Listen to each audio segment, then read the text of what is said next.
Hey, what's up guys? This is Anthony from Anthony's Customs, and for this review, we are looking at the Kyoto Revoltech Amazing Yamaguchi Catwoman from Batman Arkham. Is it actually Arkham Knight? I don't know.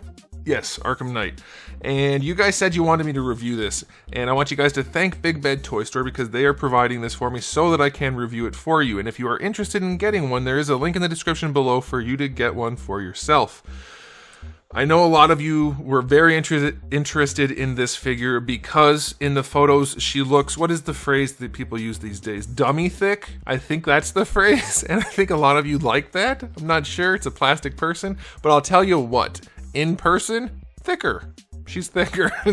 This is a quite interesting take on a character. A very, very interesting take. It might be good. Some of you are saying it's the best figure ever. Some of you are saying, I don't think it looks right. We're going to talk about all of it. So let's go ahead and get it off the stand and take a closer look. Alright, before we look at the figure, I do want to show you my package. It is the new boring version of Revoltech packaging. Couldn't be more boring if you ask me. Photos fine, but whatever. Giant gray box, no windows, nothing. Photos are fine. Again, that's a good thing. I like the photos. Just think the front of the box really should have a window. There's no reason really not to have a window. It's so bland and boring. So for you inbox collectors, I don't see why you would buy this. Unless you just like owning stuff. But it's like buying a painting and putting it behind a piece of cardboard. What's the point? Okay, packaging notwithstanding, maybe it's a really, really good figure. Alright, let's go ahead and do our usual height measurement so I don't forget it, and then we'll do our questions of the day and whatnot. Alright, with this stance, she's fairly neutral. You can see I don't have her perfectly straight up and down, but it's close enough here. There you go. This figure stands just about 6 inches, almost exactly. That's going to make her roughly, let's say 15.5 centimeters. Here she is up against Darwin. Good scaling, I would say. Here she is up against a Marvel Select Cap. Probably too small. I would say she is definitely too small. I mean, she should be, so that's fine. And a Marvel Select Captain America. Nope, this is the DC Multiverse Batman from McFarlane. Still too small. Alright, let's get this out of the way. I know this is meant to be the Arkham Knight Catwoman, and I can see that it is highly inaccurate. This is like an anime version of that times 10. So, just to get that out of the way, if you are going to not buy it because of that, that is a perfectly valid argument, in which case this is a 0 out of 10. It doesn't match the source material. However, going into this, you should know that it is a very stylized take on that character, and therefore you have to accept that if you are interested in it. So, I'm not going to be just saying it's horrible because it's a stylized take.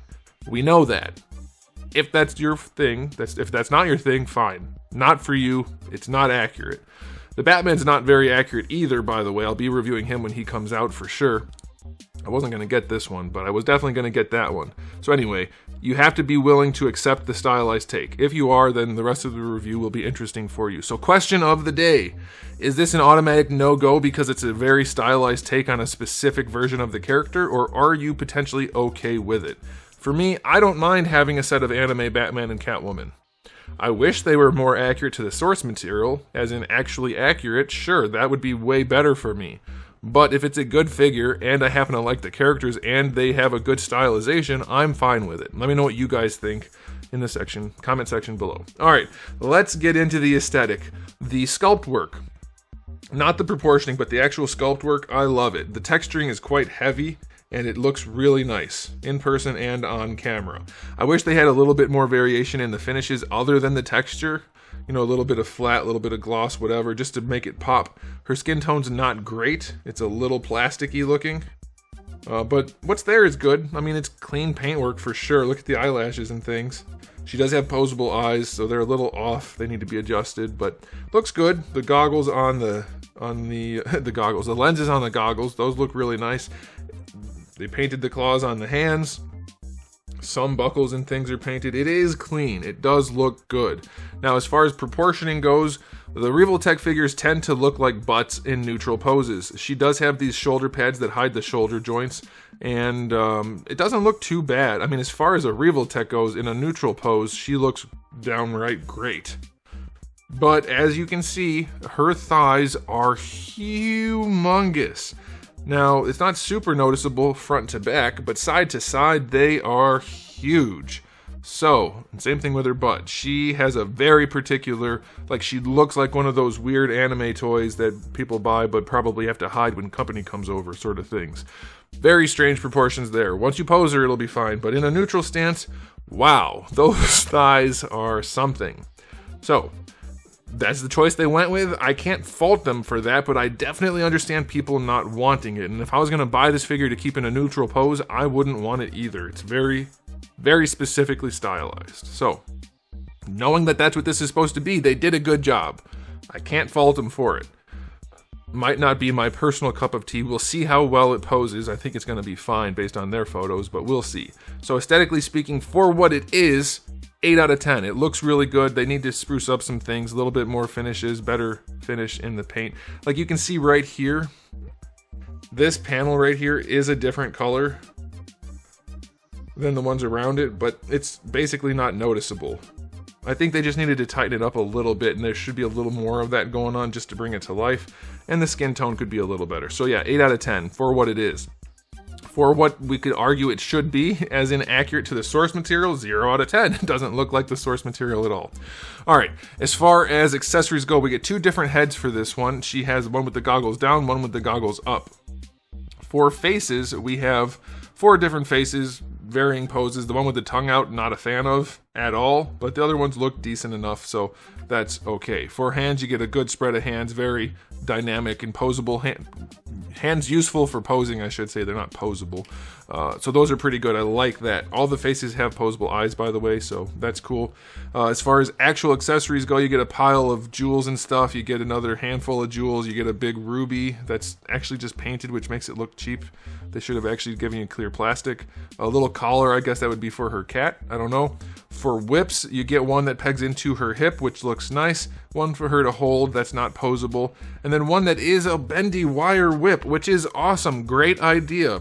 However, they did the handle, but then they did nothing for the end. It's just a clipped wire. Why is there no whip end on the end of that? That's nuts. The oversight. It would have cost 3 cents to add a little tip of plastic, just like they glued on the handle.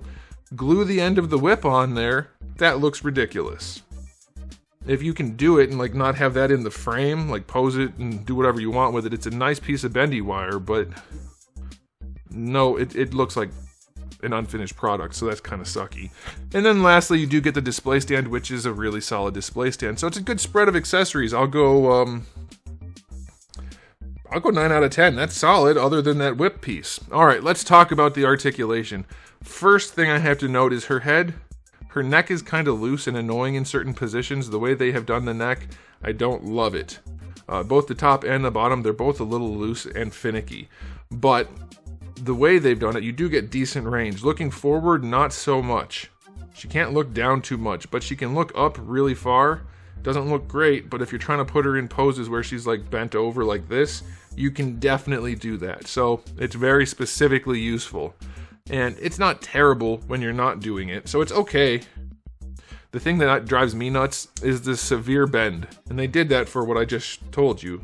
But I don't like bent ball pegs. I'd rather not have that. I'd rather just have less range that's in the neutral. Because it's a pain in the butt, and it, like I said, you can't make her look down as a result. Not really. But yeah, it's useful for certain things. So again, you have to know what you're getting into with a Revoltech figure. People like to say, I just hate the line, and so I give them bad reviews. I haven't given them bad reviews, but I am going to be truthful in saying they're not good at everything. Some people, I think, just want me to say everything's awesome. That's not the case for almost anything, so it's not going to happen. For her body, for her shoulders, she doesn't have that big sliver of material that rotates around like some of the other guys have. She just has the more traditional double ball hinge joints, which are a problem because this isn't soft plastic. If this was soft, that would be way better because you could raise the arm up and it would flex. But it can't go higher than that. That actually works pretty well to give her kind of a nice look, and it hides the joint in the neutral much better than most Revoltech figures. You can bring the arm around the chest that way. It looks way better than most Revoltech figures. It works really well. I'm not sure how much utility you're going to get out of that double hinge, though, with this hard cap. You definitely can't raise the arm up, like really at all. So you're going to run into some limitations with this joint. Of course, you can get creative with it and really give her different shoulder shrugs and things, and it's useful for that. And it's not as ugly as most are, so I think that's better. That's a solid joint design, other than this being hard. This should be soft and flexible, and then it would be great. Be super useful. But as it is, not as useful. I mean, as it could be. Alright, bicep swivel is built into that, and it works pretty well. Like you can see, you can rotate the whole thing around, basically, so that's alright. And of course, down here you get your single jointed elbow. A little bit different than they normally do. We often see a ball peg down here. We don't have that on this one. So you just have the hinge, which has really good range, and you'll also get more rotation out of that too. So far she's working pretty well. Those joints are not bad. Little tiny ball hinges for the wrist, as usual, minimally useful, but they do work, and they'll help for certain poses with like the hand wide open down on the ground sort of pose, like a hero landing type thing. For her torso, ball pegs, they're offset in certain ways, like she can't lean forward as far.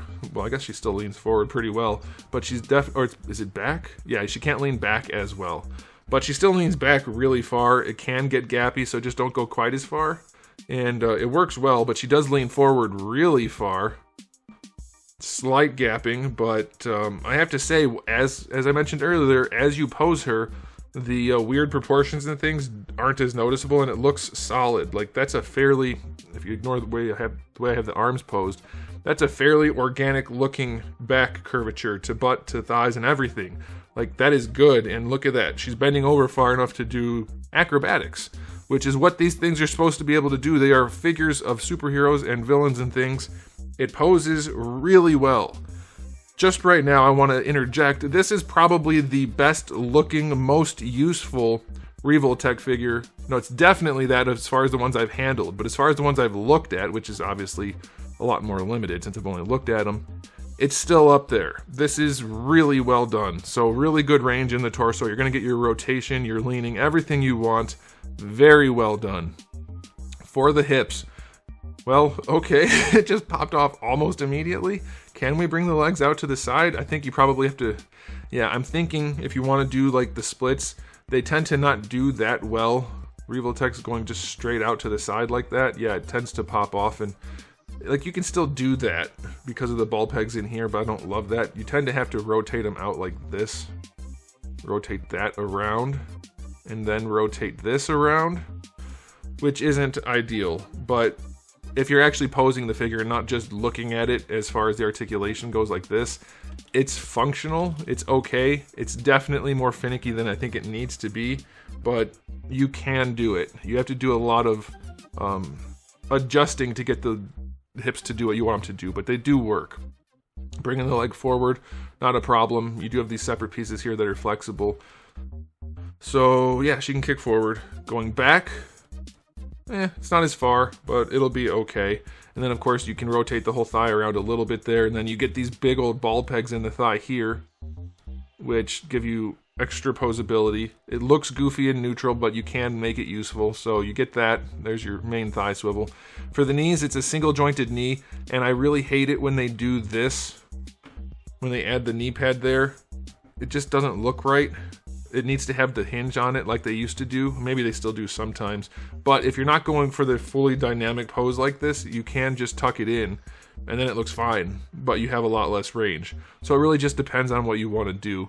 But that is also on a ball peg at the bottom. So, I mean, that's how you get that adjustment. So you can definitely mess around with it and get things to line up the way you want them to for the leg. So if you do it wrong, you can have that totally lined up the wrong way. If you bring that joint over, and then like you can jack it up and it looks like crap, but if you do it right, you can get it to right where you want it and the leg will look fine. So that's pretty good. It works out well enough. I wish you could get better range without having that giant gap in there, but it's a trade-off. It's not the worst thing that they've ever done, that's for sure. And then for the ankles, all the way back, and can we go farther forward? Pretty far forward, not the best range. It feels like that is connected on a ball peg. Nope, it's a straight peg. It's just soft plastic. So yeah, I think they could have done better with the ankles. You can probably force it, but the ankles are fairly limited forward, not so much going back. Ankle rocker works nicely, that's for sure. And then the toe hinge, one of the things I love about Revoltech is they do all these crazy joints, but then they do the toe hinge exactly the way they're supposed to, which almost no one does. The hinge is the exact size of the foot, so when you rotate it, it's just a smooth joint. And that's perfect. It's a tiny little toe hinge. It's not super stiff. It's not going to be that useful, but they do execute it as well as it can be done. So that's good. All right, so for the articulation, it's not perfect, but it's one of the best posers I have handled. It is a really, even from Revoltech, it is a really solid figure, and it doesn't have anywhere near the amount of ugly that a lot of the other Revoltech figures have. So I have to say her articulation is going to get a 9.5 out of 10. You can pose the crap out of this thing, and it's going to look pretty darn good. And I think that's what most people were going after, not just the thickness, which is fair. You could go after the thickness, and I know people are going to say, why didn't you give it a cake rating? I only do that for McFarlane Toys. It's because they put butt cracks on their figures in weird shaped butts, and I have to comment on it. But this figure is not from them, so I don't have to.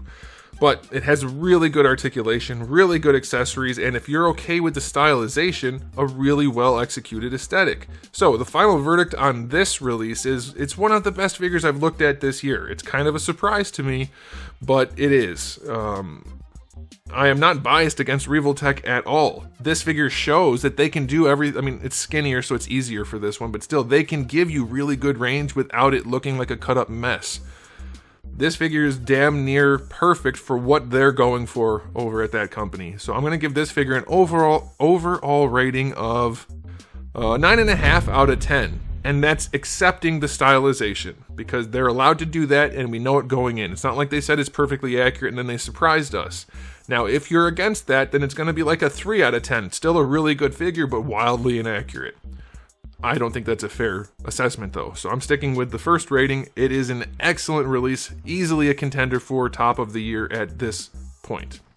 Let me know what you guys think in the comment section below, but that's it for me. So thanks for watching, guys. If you enjoyed the video, please do give it a thumbs up. If you didn't, give it a thumbs down, and if you haven't subscribed, you should. I have new videos just about every single day, and thousands already on the channel, so make sure you come back for all of that, and in the meantime, keep collecting.